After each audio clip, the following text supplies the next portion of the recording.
ಹೆಚ್ಚು ಬಿಜೆಪಿ ಅವಧಿಯಲ್ಲೇ ಅತಿ ಹೆಚ್ಚು ಕುಮಾರ ಬಂಗಾರಪ್ಪ ನೇತೃತ್ವದಲ್ಲಿ ಒಂದು ಸಮಿತಿ ಮಾಡಿ ನೋಟಿಸ್ ಕೊಟ್ಟು ಸುಮಾರು 2800 ಎಕರೆಗೆ ನೋಟಿಸ್ ಕೊಟ್ಟಿದ್ದಾರೆ.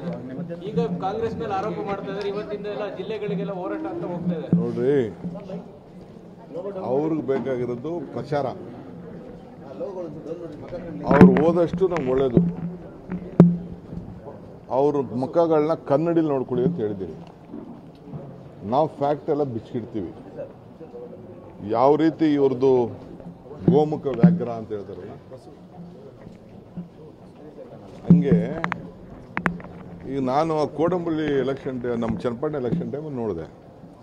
4 ಜನ ಹುಡುಗರುಗಳು ಎಲ್ಲ ಬ್ಯಾಗ್ ಹಾಕ್ಕೊಂಡು ಪಾಣಿ ಎತ್ಕೊಂಡು ಹೋಗ್ತಾ ಇದ್ರು. ನನಗೆ ಹಳೆ ಕ್ಷೇತ್ರ ಅದು. ನಾನು ಕರೆಸ್ದೆ, ಆ ಪಾಣಿಗಳು ನೋಡಿದೆ. 2020ರಲ್ಲಿ ಪಾಣಿಗಳು ತಿದ್ದುಪಡಿ ಆಗಿದೆ. ಈಗ ಬಂದು ಅದನ್ನು ಮನೆಗೆ ಹೋಗಿ ತೋರಿಸ್ತಾವ್ರೆ. ಕೊನೆಗೆ ಹಿಡ್ಕೊ ಅದ್ಯಾರು ಕರೆಸ ಅಂತ ಅಂದೆ, ಓಡೋಗ್ಬಿಟ್ರು ಅವರು. ಸೊ ಹಂಗೆ ಈ ಲೀಡರ್ಗಳೆಲ್ಲ ಇದಾರಲ್ಲ, ಇವರು ಅದಕ್ಕೆ ಅವ್ರದ್ದು ಮುಚ್ಕೊಳ್ಳೋಕ್ಕೆ, ಅವ್ರದ್ದು ಇಂಟರ್ನಲ್ ಪ್ರಾಬ್ಲಮ್ಸ್ನ ಮುಚ್ಕೊಳ್ಳಿಕ್ಕೆ ಹೊರಟಿದ್ದಾರೆ.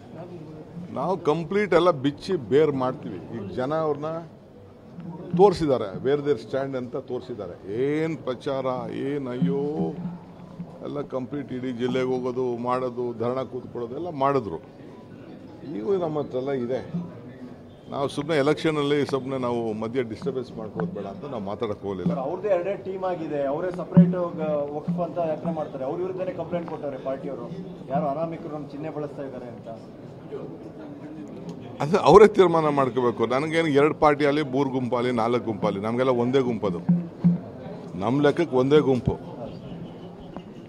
JDS ಚಿಹ್ನೆ ಬೇರೆ ಅಷ್ಟೇ, ಎಲ್ಲ ಒಂದೇ ಗುಂಪು. ಅವರು ಅದನ್ನು ಪ್ರಯೋಗ ಮಾಡ್ತಾ ಇದ್ದಾರೆ.